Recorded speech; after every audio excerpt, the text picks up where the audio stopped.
Ümumiyyətlə bitkilərin, insan orqanizminin tərkibində 70-dən çox element var. Bu elementləri biz 2 hissəyə bölürük. Makroelementlər və mikroelementlər, yəni miqdarı çox olanlar və miqdarı az olanlar. Miqdarı çox olanlara aiddir karbon. Ümumiyyətlə bizim bədənimiz hansı maddələrdən təşkil olunub dedikdə, deyirik zülal, karbohidrat, yağ, bir də su. İndi karbohidrat hansı elementlərdən təşkil olunub? Karbon, hidrogen, oksigen. Zülal hansından təşkil olunub? Karbon, hidrogen, amin turşusu da, azot, düzdür, oksigen və yaxud da deyirik ki, su hansı elementlərdən təşkil olunub? Hidrogen, oksigen. Dişlərimizdə nə çatışmayanda xəstəlik olur? Fosfor çatışmayanda. Deməli, fosfor da makroelementlərə aiddir.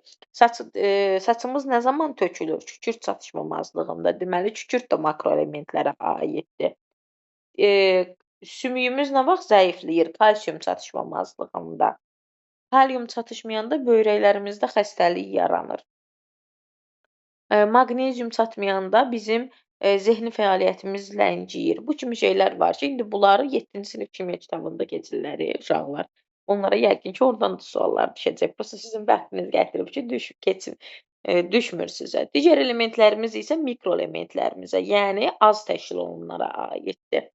Deyirik ki, bu elementlərdən, yəni makroelementlərdən bitkilər üçün ən mühüm olanı azot, fosfor və kaliumdur. Ona görə biz azot, fosfor və kaliuma qida elementləri deyirik. Azot, fosfor və kalium. Azot və fosfor çatışmadıqda bitkilərimizdə müxtəlif xəstəliklər yaranır.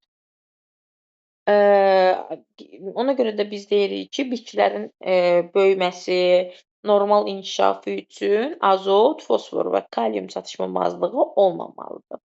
Əgər azot, kalium və fosfora görə biz gübrələrimizdən istifadə edirik ki, gübrə nədir? Gübrə tərkibində bu elementləri saxlayan maddədir ki, biz ondan gübrə kimi istifadə edirik, bitkiyə veririk və bitki bunun sayəsində azot, kalium və fosfor ilə təmin olunur.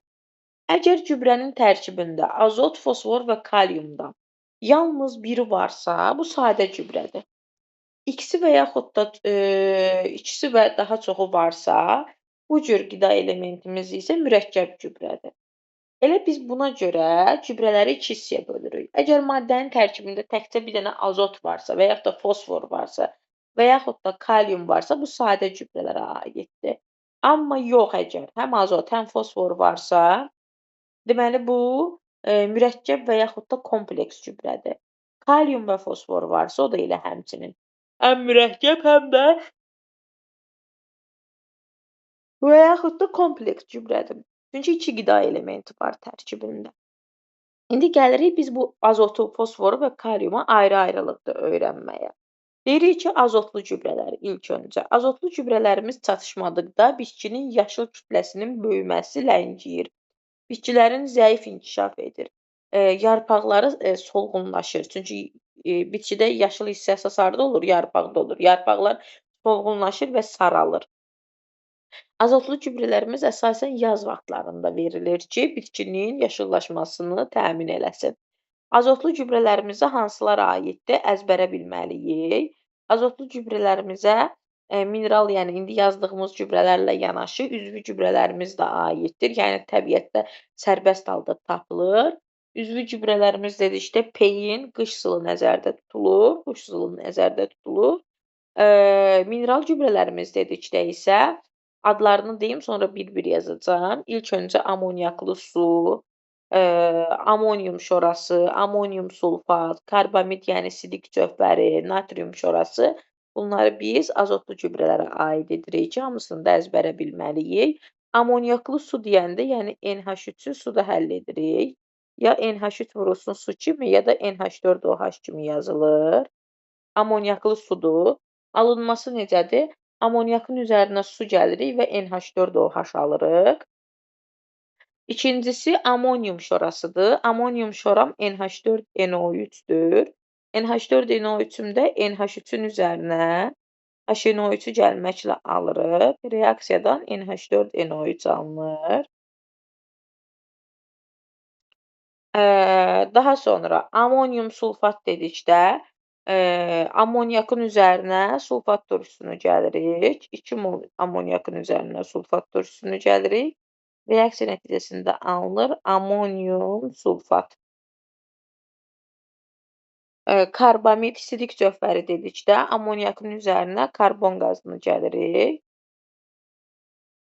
Bu zaman amoniakdan 2 mol, karbon qazından 1 mol götürürük. Karbamid, yəni sidik cövhəri və su əmələ gəlir 1 mol. Natrium şorası da natrium nitratdır. Natrium nitratı da natrium karbonatının üzərinə NO2 gəlməklə alırıq ki, bu zaman reaksiyadan natrium nitrit və karbon qazı alınır. Bir də yazmadım. Bunlar oldu bizim azotlu gübrələrimiz. Bir də təkrar edirik. Amoniaklı su, amonium şorası, amonium sulfat, karbamid, yəni sidik cövhəri, bir də natrium şorası amoniaklı gübrələrə, azotlu gübrələrə aiddir. Sonra gedirik fosforlu gübrələrimizə.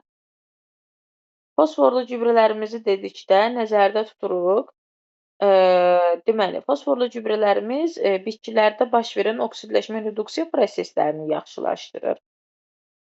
Fosfor əsasən nuklein turşularının tərkibində olur. Bitkinin çiçək hissəsinin, meyvə hissəsinin böyüməsini inkişaf elətdirir.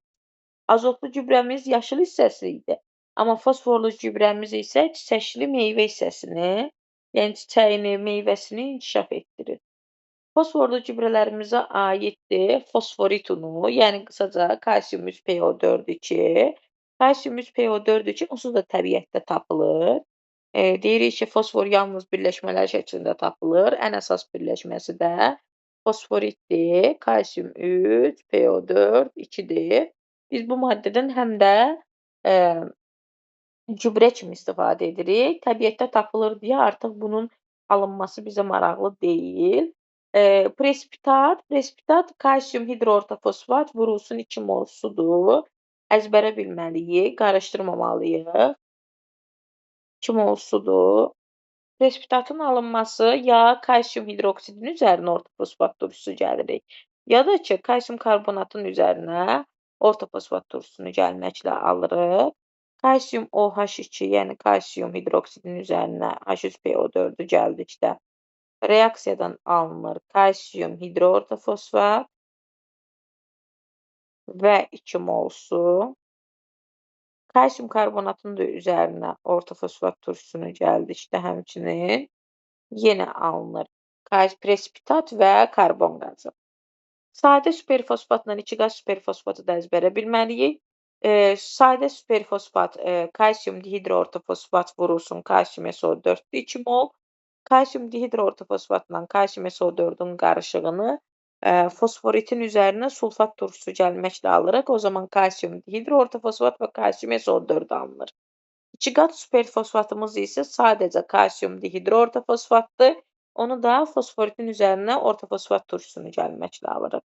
Fosforitin üzərinə sulfat turşusunu gəlsəm, alacam kalsium dihidroortofosfat və kalsium SO4, bu sadə superfosfatdır.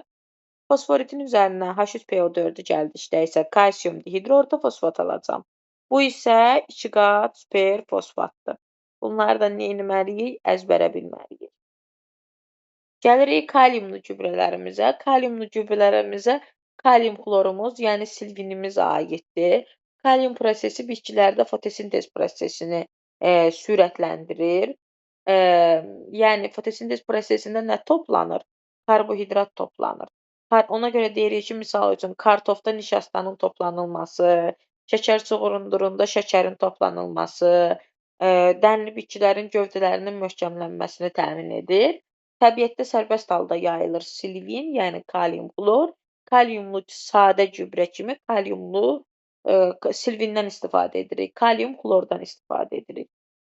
Daha sonra gəlirik, sadə gübrələrimiz bitdi. Gəlirik kompleks, yəni mürəkkəb gübrələrimizə. Kompleks və mürəkkəb gübrələrimizin tərkibində 2 qida elementi olmalıdır. Bunlar hansılardır? Bir-bir yazırıq, adlarını da yazırıq və əzbərləməliyik.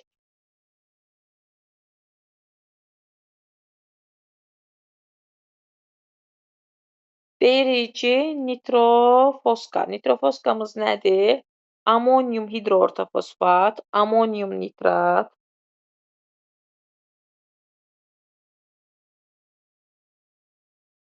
amonium nitrat və kalium xlor, yəni silvinin qarışığı. Bu adlanır nə? Nitrofoska. Amma foska isə amonium hidroortofosfat, amonium dihidroortofosfat və kalium xlor qarışığıdır. Yəni amonium nitratın əvəzinə amonium dihidroortofosfat götürsəm, amafoska olacaq. Sonra mürəkkəb gübrələrə aiddir kalium şorası, yəni kalium nitrat.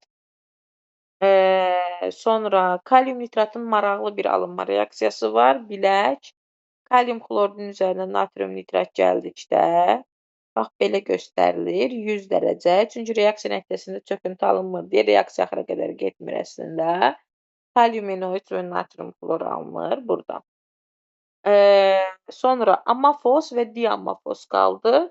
Amafos dedikdə amonium dihidroortofosfat, diamafos dedikdə isə, yəni amonium ionundan 2 dənədir. Amonium hidroortofosfat nəzərdə tutulur. Bu da ki, ortofosfat turşusunun üzərinə 1 mol amonyak gəldikdə, qoy bunları yazaq. Dedik ki, amafos və diamafos. Amafos dedikdə amonium ionundan 1 dənədir deməkdir. Yəni amonium dihidroortofosfatdır. Bu maddəni almaq üçün NH3-ü 1 mol götürüb üzərinə H3PO4 gəlməliyik. Bu zaman alınacaq amonium dihidroortofosfat. Yox, diamafos almaq üçün isə amonyakı 2 mol götürməliyik. Ortofosfat turşusunu 1 mol götürməliyik və reaksiya nəticəsində də əmələ gəlməlidir. Amonium 2HPO4, yəni amonium hidroortofosfat. Aydın oldu? Bu da oldu sizə gübrələrimiz. Gübrələrimizin